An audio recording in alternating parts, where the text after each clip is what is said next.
Thank you for the invite to this evening. I appreciate, I should say this afternoon, but this evening for me, it's a pleasure to join the group, and it's really nice to see some familiar names and some familiar faces on the screen. So thank you for the invite. If I could have the next slide, please. The Institute for Economics and Peace is an independent global think tank. And the Institute for Economics and Peace, we are in the business of measuring peace. Not only measuring peace, but putting a price on the cost of violence and the economic value of peace. And you can see in this slide that some of the research products that the Institute for Economics and Peace is well known for. The Global Peace Index, the Global Terrorism Index, and what I want to talk to tonight is the Positive Peace Report, from which we derive those 8 pillars of peace. Next slide. The most recent research is the 2020 Global Peace Index, which I'll just touch on, if I could have the next slide. And also, we recently produced a report being COVID-19 and peace. Now, I should add that all of our reports are freely available on our website, Vision of Humanity. So I hope I can only touch very lightly on our research this evening, but I hope I stimulate your appetite for this research and encourage you to go online and have a look at these reports and some of the resources we have on our Vision of Humanity website. Next slide, please. So the Institute for Economics and Peace, we're a global organisation. We're an independent think tank. We're non-denominational. We're not aligned with any political movement. Our research is used globally. It's used by multilateral organisations such as OECD, Commonwealth Secretariat, World Bank, United Nations. It's downloaded or used in thousands of university programs and receives many downloads each year. And you can see some of these big numbers that are popping up. The reach of our reports. So our reports it's not academic research, it's practitioner-focused research. We're really in the business of creating reports that are readable and that are usable by practitioners. Why do we do this work? It's pretty simple. Before we were doing this work, it wasn't being done.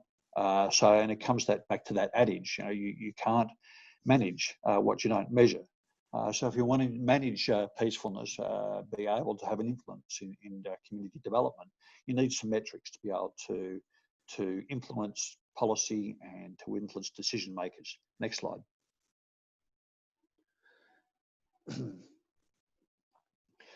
So if you're going to measure peace, you really need to start with a definition. And we use two definitions. First of all, we use a negative definition of peace, which is the absence of violence or absence of fear of violence. And we use this definition to build our Global Peace Index, which is our most known report. And our positive definition being the attitudes, institutions and structures that create and sustain peaceful societies is the definition we use to build the Positive Peace Report, from which we derive those 8 pillars of peace. Next slide.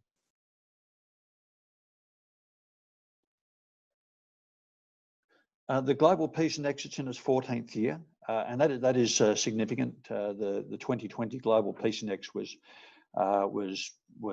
released some 6 weeks ago now. The Global Peace Index, as I said, it's in its 14th year, so that gives us a decade, nearly a decade and a half to look at trends globally, whether that's trends at country level, regional level, or trends across different domains. We don't look at a country and say it is peaceful or is not peaceful. We rank countries from the most peaceful to the least peaceful. We rank 163 countries. And that 163 countries that we rank covers off on 99.7% of the world's population. So what we do is that we aggregate a whole range of data sets, and I'll touch on those. There's 23 data sets that we aggregate. Next slide.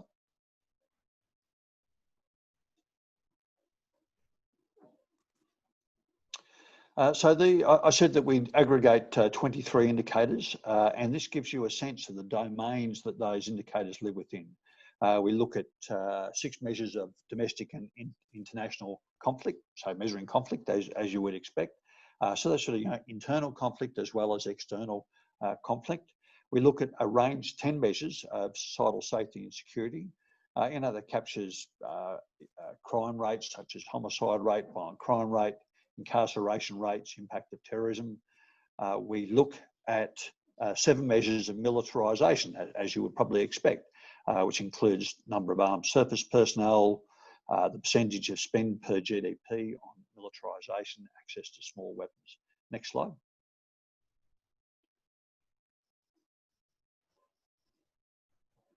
So key findings, if I could have the next slide, thanks. When we colour the world in with the measures, I'll ask for the next slide, and you'll get a sense of what the globe looks like. I should mention that this material, once again, I mentioned it before, is all freely available on our website. You can look at a particular country, hover over a particular country, and get a sense of its peacefulness and what's informed its peacefulness. If you could bring up the next slide, please.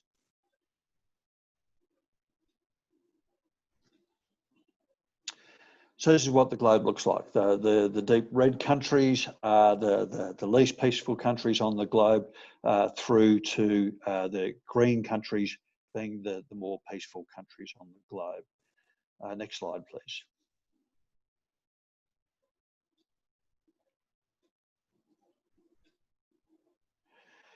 So key highlights, the big question in 2020, did the globe become more peaceful or less peaceful?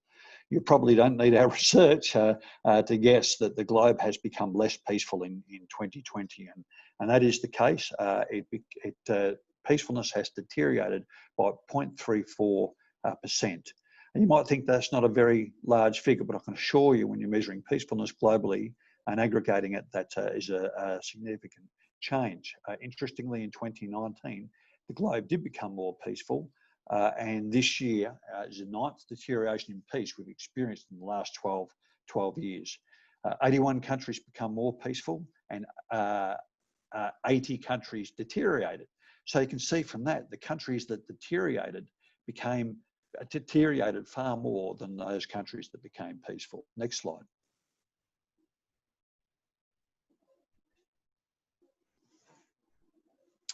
And here is the top 10 countries, top 10 most peaceful countries on the globe. You can see them there. Iceland remains the most peaceful on the globe.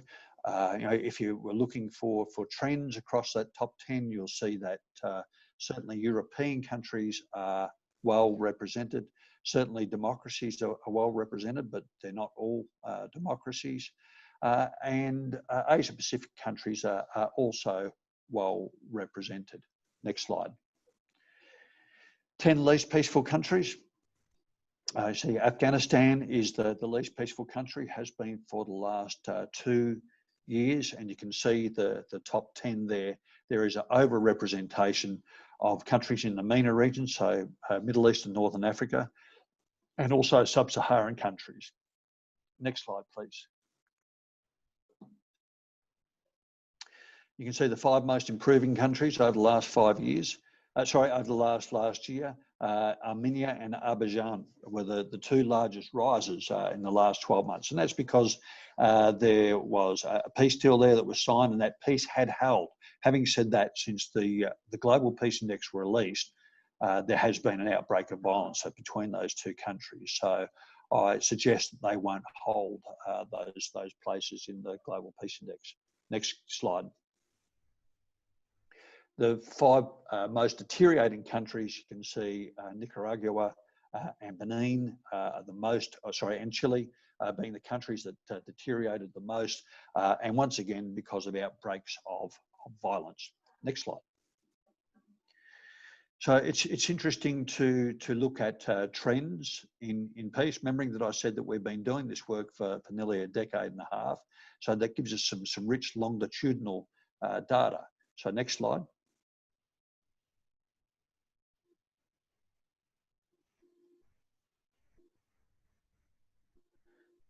And you can see this trend graph in the top. You might look at that red line and think, oh, the line is trending up. That's favourable. But our graphs are counterintuitive. A bigger number means less peaceful. Smaller number means more peaceful. So what we've seen over that the 12-year time period of that trend line there is the globe becoming increasingly less peaceful over that 12-year period. I mentioned before, and it's demonstrated in that bar graph down the bottom, that only the green indicators are the 3 times that the globe has become more peaceful, and the remaining of the years the globe has become less peaceful. Next slide.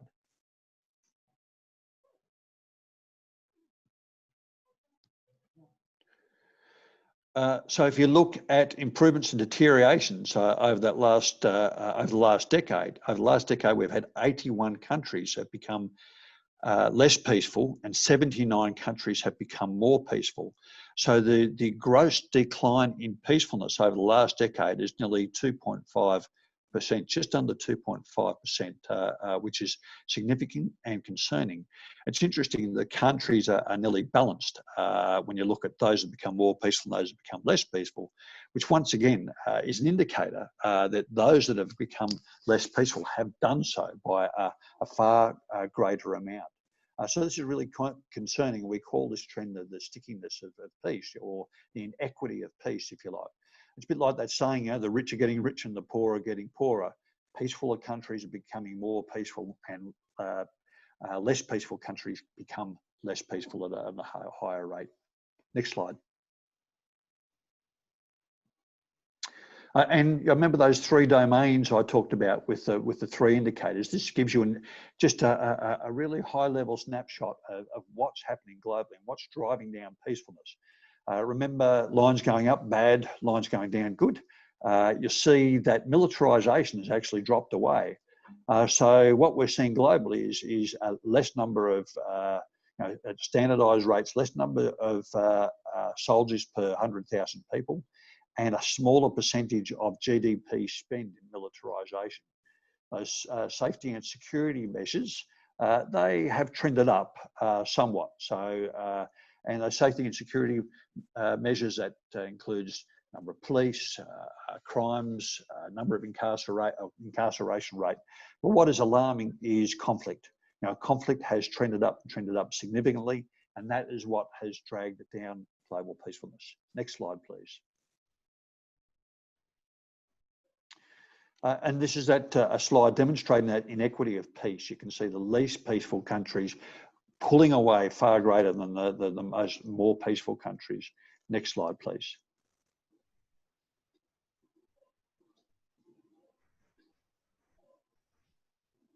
Okay, so this is where I wanted to get to. I wanted to touch on positive peace. If I can have the next slide, please.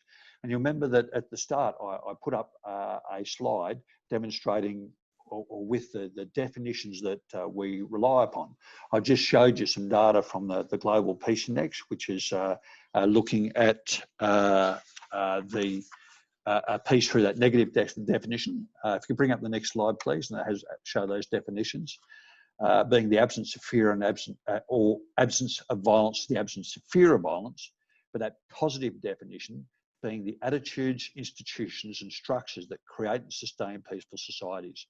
And this is a really powerful work. So if you like, negative peace is measuring the bad things. It's measuring what's broken when you're looking at the lens through, looking at peace, looking at the globe through a peace lens. Positive peace is another way to measure peace, but it's by looking at it from a positive, looking at the things that are working. Positive peace really is a measure of a country's capacity or a community's capacity to create and sustain a peaceful community. So this is really important for people who are involved in peace building, social change, or development at the local level, as most of us are. So how we went about building the positive peace index was by looking at the most peaceful countries. We took a view, and when I say we, I'm talking about the Institute for Economics and Peace, my organisation. We took a view that if you want to understand what creates a peaceful country, why study conflict? let's study peaceful countries and understand what it is that makes those countries the most peaceful. And what we identified was 24 indicators. All of our work is empirical research, looking at various data sets. We identified 24 data sets that correlate most highly in the most peaceful countries on the globe. We're able to refine those 24 indicators into this positive peace framework. So this positive peace framework is what we see operating together as a system in the most peaceful countries on the globe. And you can see that well-functioning government, equitable distribution of resources, free flow of information, good relations with neighbours, high levels of human capital, acceptance of the rights of others, low levels of corruption, and sound business environment. You actually probably don't need our research to know these things. You should know it intuitively, that this is what you need happening in a community for a community to be working well and peacefully. But what our research does is demonstrates that empirically from the study of the most peaceful countries. So what we know about high positive peace countries is that high positive peace countries have stronger resilience, and never has that been more relevant than at this particular time, where where the globe is facing possibly one of its biggest global shocks ever, and resilience is a measure to be able to respond and recover to a global shock. We also know that high positive peace countries have better environmental outcomes.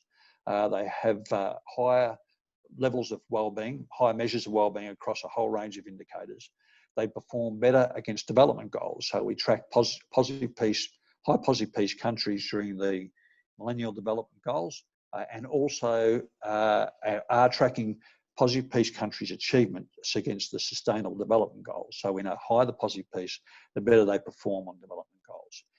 And higher positive peace countries perform better on a range of economic indicators. Next slide, please.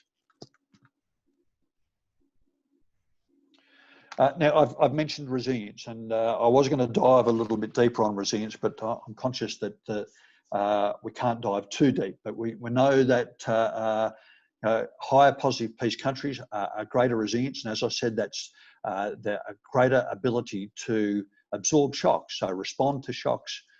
First of all, better prepared for shocks, better able to respond for shocks, and better able to recover from shocks. Next slide, please. And I'll just show a couple of data slides really quickly, which demonstrate, and it's looking at exogenous shocks and endogenous shocks. This is endogenous shocks or shocks that have, this is actually looking at social shocks. And you can see that in lower positive peace countries, there's a much greater prevalence of social shocks, whether that's political shock onset, violent conflict onset, or the highest level order of social shock being genocide onset. Next slide. So looking at exogenous shocks, this is really interesting in the current COVID environment. You can see in the slide on the right that really across high positive peace countries, medium positive peace countries, and low positive peace countries, the amount of shocks they actually receive is about the same. When you look at the fatality count in the graph on the left, there's a huge difference in the fatality count in low positive peace countries compared to high positive peace countries, demonstrating that high positive peace is a really good indicator of resilience. Next slide. So I just want to touch quickly and finish up the presentation here, and hopefully if there's time to take a few questions. Looking at what we've done with the Institute of Economic Peace is use that positive peace framework to map a systems response to COVID-19, and we've done that. I shared with you some macro level data about what's happening at global level. But you can use this same thinking at the micro level, at community level, to inform your peace building, your social change, or your development enterprises. So this is just I'll just touch on a couple more slides to to demonstrate how we've used that thinking to map COVID responses to that positive peace framework. So next slide, please. So we looked at, and we've done this in a number of different contexts, and this is actually in the Australian context here in Australia. Like everywhere, we're feeling the impacts of COVID. So when you look at well-functioning government in this country, at the macro level, we're seeing our government has enacted some economic survival packages to keep the economy afloat. We've had international travel bans to reduce the infection levels. It's been a whole range of amended policies to flatten that infection curve. We've seen industries being redirected and locking down of non-essential activity to flatten the curve. And that's a global phenomenon to varying degrees across different countries. But also when you sort of bring it down to community level and think about what's happening at a micro level, you see a whole range of interventions at community level as well. And some examples that we're seeing here is, certainly individuals budgeting for their survival with largely reduced resources for some families.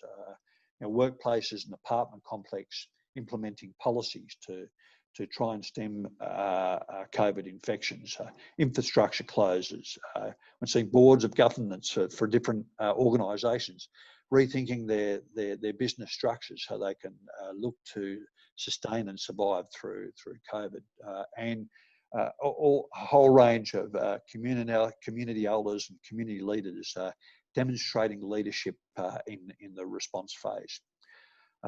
So yeah, I'll just go forward a couple more slides to give you another example of this idea of mapping the COVID-19 and response to this positive peace framework.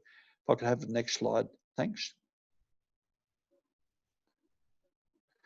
This is equitable distribution of resources. I might go forward one more slide to free flow of information, if I could. Free flow of information is another one of the pillars. What we're seeing in this country is increased flow of information, allowing from government sources to citizens, to allow for effective triangulation of data. So the citizens in this country have a reasonable level of trust that they're getting enough data to make sound decisions. We're seeing frequent and accurate public announcements, which once again have been triangulated through a number of data resources. And when you come back down to community level or micro level, you can see, or we're seeing a whole range of changes to the way people are operating, and this is one of them. Zoom, Messenger, WhatsApp have now become our new norm, our new global norm for doing business. We're finding neighbours finding all sorts of inventive ways to stay connected, to support each other and communicate. Some great imagery that came out of Italy with people singing off their balconies to entertain each other. Here in my apartment block, this very block that I'm sitting in right now, downstairs on the notice board, somebody had posted a sign saying, "Hey, if you're vulnerable and need help to do some groceries or to get to the doctor or whatever, I'm fit and I'm able. Please call me." And what happened was that went viral in a very basic sense, where people were putting their phone numbers down, going, "Yeah, me too. I can help if you need some help," which is a really lovely example of community activating in a positive sense to strengthen structures based on that positive peace framework. So I might finish up the presentation there and open up for questions if I may, if there is time. But I encourage you to look at the positive peace framework. So building positive peace is certainly a strengths-based approach. It's a self-determined approach. We work with communities right across the world to to think about how they can build strengths within their community so their communities can become more peaceful and sustain peaceful. It's not about picking one pillar and thinking, oh, we're going to work on this thing. It's about, okay, what is happening in this social system and how can we strengthen this social system by looking at it through this pillar framework. So I'll finish up, and I just want to mention a few resources. I've mentioned our website once again. If I've sparked your interest in our research and our work, there's a whole lot of ways you can get a deeper understanding of positive peace. We have a Positive Peace online academy, which is a free resource. Anyone can log on and spend and build a deeper understanding of what I've touched on here this afternoon. Or if you want to build an even deeper understanding, you can sign on and be Institute for Economics and Peace, IEP ambassador. And that is an online program. Once again, it's a free program that anyone can sign on and do the ambassadors program. We have something like 1,600 ambassadors across 106 countries now. In fact, looking at the names, there may even be a couple of our ambassadors who have joined this event today. Thank you very much for listening. I'll hand it back to the moderator, and happy to take any questions.